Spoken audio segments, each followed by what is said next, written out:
Oi, bom dia, eu sou o Bruno e hoje eu vou entrevistar vocês. Oi, bom dia. Eu sou a professora Angisleide. Eu trabalho aqui tem mais ou menos uns 6 anos. Então vai ser uma honra e um prazer fornecer algumas informações para vocês sobre a minha pessoa. Quem é a professora Angisleide? Quem é a Angisleide? Bom dia. Então, a professora Angisleide é uma professora bem dinâmica, divertida, extrovertida, não tem vergonha de nada, mas a pessoa Angisleide é extremamente tímida, um pouco retraída e não sou muito extrovertida enquanto pessoa, mas são bem opostos. Por qual motivo você se interessou tanto na área da ciência? Porque eu tinha uma professora que era incrível, a minha professora Carita Rosiane Piauilim, lembro o nome completo dela.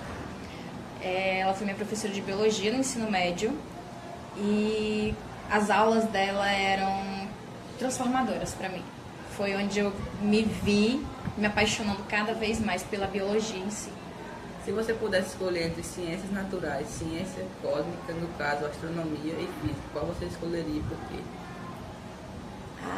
É bem difícil, porque assim, ambos são incríveis, ambas são maravilhosas e as duas permitem uma abertura de leques, aberturas de leques dos mais variados possíveis. Quando a gente foca só na ciência, nas ciências naturais, a gente tem ali todos os leques voltados para a evolução, para a descoberta dos seres, para a construção da vida como um todo. Principalmente também na hora que a gente entra na questão de genética, para desenvolvimento ou para percepção da aquisição das características, da perca de características, entre vários outros fatores. Mas, quando a gente foca na ciência cósmica, como vocês colocaram, a ciência cósmica ela abre leques extremamente desafiadores.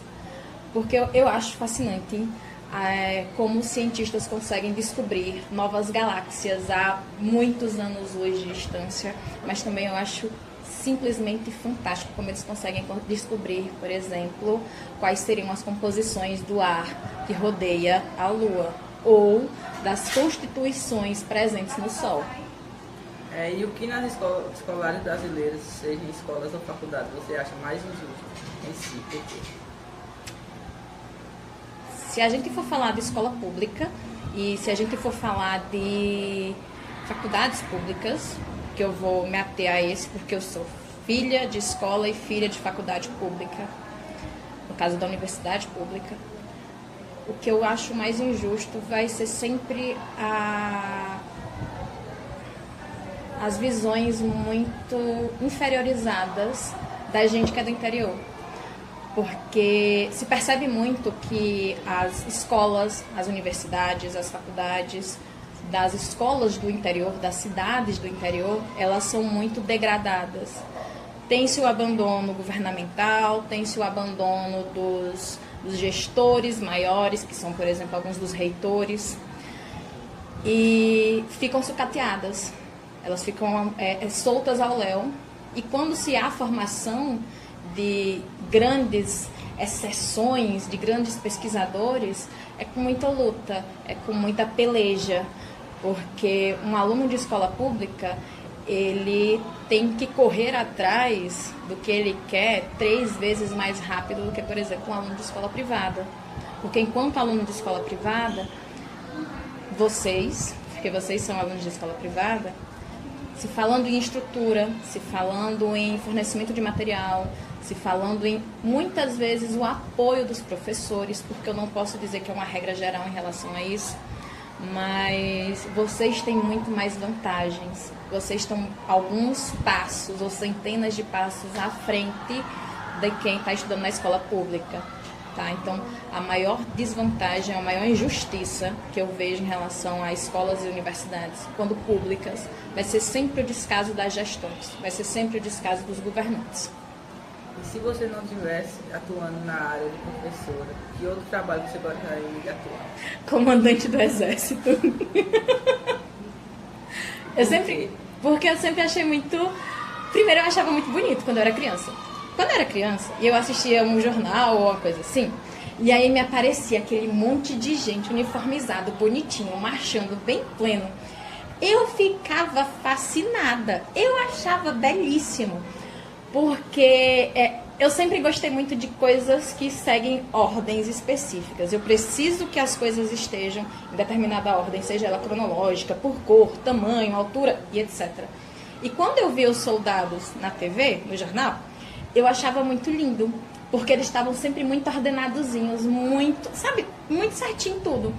E teve um evento aqui em São Raimundo, quando eu estava no meu ensino médio, que teve uma reunião de alguns militares e tudo, e eles ficaram hospedados ali no Bosque das Algarobas, e eu ficava simplesmente fascinada quando eu via aquele povo. E aí tinham algumas mulheres. Menino, quando eu via aquelas meninas uniformizadas, mandando naquele monte de macho, belíssimos. E aí eu queria ser comandante do exército. No entanto, eu não tenho altura suficiente para fazer a prova.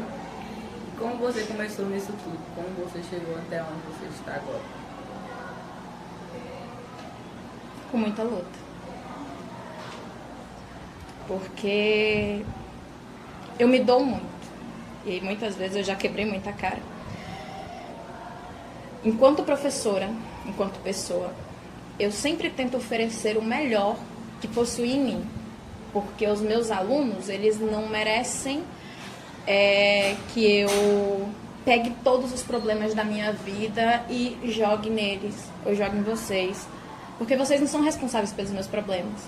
Eu sempre tento estar o mais animada possível, eu sempre tento estar o mais calma e tranquila possível, por mais que isso não aconteça sempre. Mas eu sempre tento ser o mais humana possível, para que a minha humanidade afete também a sua humanidade. Porque vocês são pessoas, vocês não são números, vocês não são simplesmente seres que aqui habitam. Vocês são pessoas, vocês são indivíduos. E vocês precisam ser tratadas como pessoas e como indivíduos. E eu sempre busco isso. Mas até chegar aqui foi bem difícil, porque eu não conseguia dividir muito bem até onde eu podia ir, até onde eu podia fazer, até onde eu podia falar, ou até onde eu podia estar. Porque eu sempre fui muito enquanto meus alunos, eu sempre fui muito de fazer o que fosse possível, e até o impossível. Mas isso se tornou problemático quando eu percebi que eu estava fazendo para o meu aluno e por meu aluno. Eu não estava permitindo que eles crescessem. Então, quando eu percebi esse aspecto, eu freiei um pouco, eu repensei as situações, repensei as estratégias, e aí eu comecei a deixar que vocês fizessem também, para que vocês cresçam, para que vocês aprendam, para que vocês consigam. E quais são seus gostos musicais, animais e hobbies? Vixe, menino. Primeiro em hobby, eu amo cozinhar, que eu amo comer, na verdade. Então eu amo cozinhar porque eu quero comer. E eu gosto de comer comida boa, então eu gosto muito de cozinhar. Mas eu amo fazer leitura, porque os livros me transportam para outros universos, outros mundos. No entanto, atualmente não utilizo mais para fugir única e exclusivamente da minha realidade. Eu uso para conhecer outras realidades.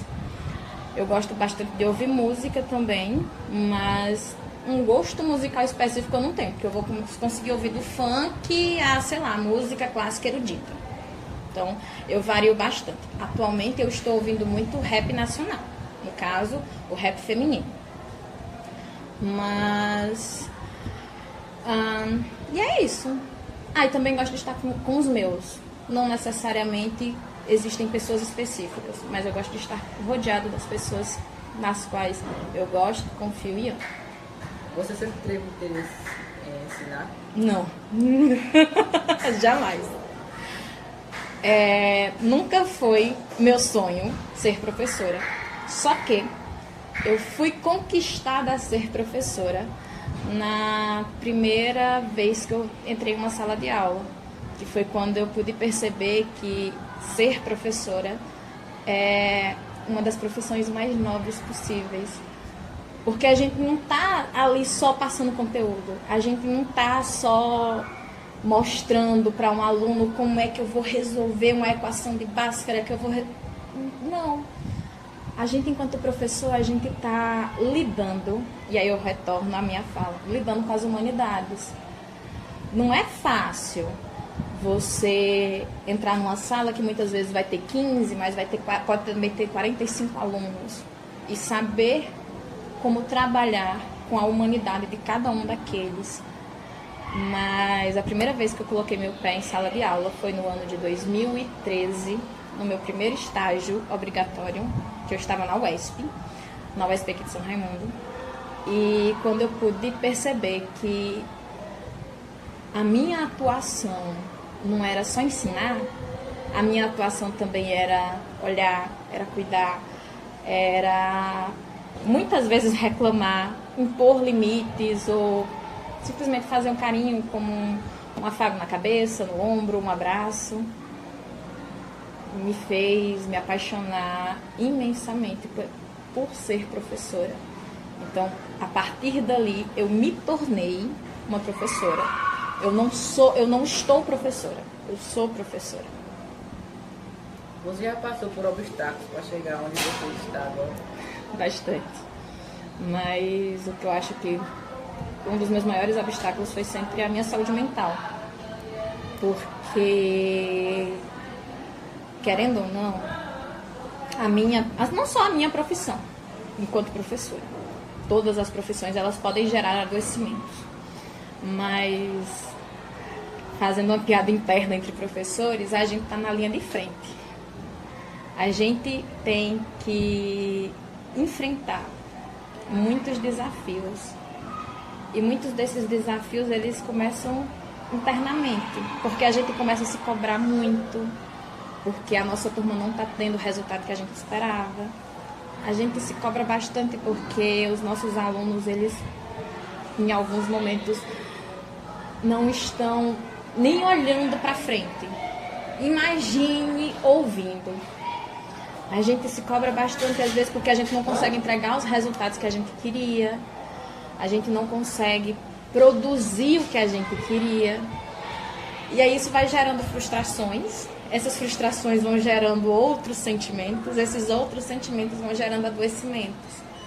Então, o meu maior obstáculo sempre foi, ainda é, mas eu acredito que com a terapia isso vai mudar bastante, mas sempre foi a questão da minha saúde mental, que em alguns momentos está bem estável, outros momentos está na lama, mas hoje está bem.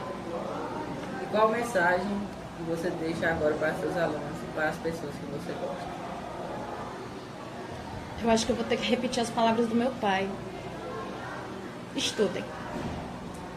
Porque o estudo é a única herança que qualquer pai ou mãe pode deixar pra gente. Mas, principalmente, o estudo em si, aprender coisas novas. Seja aprender a resolver a fórmula de Torricelli, seja aprender como é que funciona por dentro aqui um celular, ou qualquer outra coisa. A aprendizagem é a única coisa que não pode ser tomada da gente. Aprender é bom, porque o seu cérebro ele vai estar sendo movimentado, ele vai estar sendo construído, reconstruído imensas e imensas vezes. Então, estudem, se tornem pessoas melhores, sejam melhores do que vocês já são hoje. Vocês já são excelentes, de verdade. Agora o bate-bola. Família.